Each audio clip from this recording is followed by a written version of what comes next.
என்னங்க இந்த மாசம் பட்ஜெட்லாம் போட்டாச்சுங்களா? போட்டாச்சுமா. ஆனா என்னன்னா இந்த மாசம் 2000 ரூபாய் எக்ஸ்ட்ரா இருக்குதுமா. எக்ஸ்ட்ரா ஆகுதா? ஆமாமா. என்ன பண்றது, நம்ம யூஸ் பண்ண நெட்ஒர்க் எல்லாமே டேரிப் ஏத்திட்டாங்களே, ரேட் ஏத்திட்டாங்க, 25% ஏற்றிட்டாங்க. இப்போ நம்ம இருக்க சிம்ல ரீசார்ஜ் பண்ணா 2000 ருபீஸ் எக்ஸ்ட்ரா வருது. என்ன பண்றது, வழி இல்லையாமா, நம்ம கட்டி தான் ஆகணும்.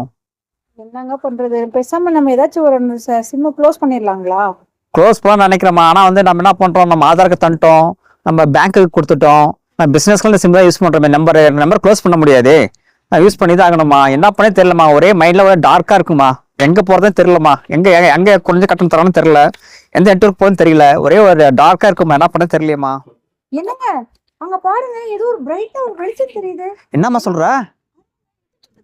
பயங்கரமா பிரைட்டா ஒரு வெளிச்சம்.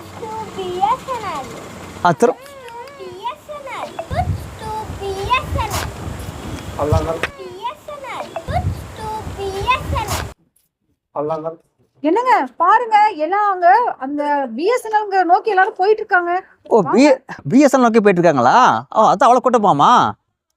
சரி, நாமளும் போய் பார்க்கலாமா?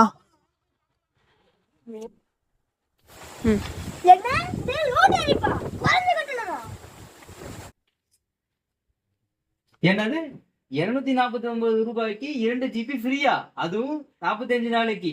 செம. வெறும் 107 ரூபாய்க்கு மாசத்துக்கு 3 ஜிபி ஃப்ரீயா?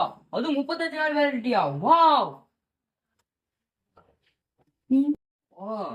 ஆமா, எல்லாம் சொல்ற மாதிரி பிஎஸ்என்எல் ரொம்ப குறைஞ்ச கட்டணும், நம்ம எல்லாமே பிஎஸ்என்எல் மாறிடலாம். சூப்பர்.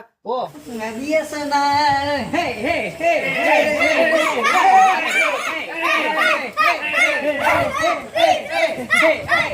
ஹே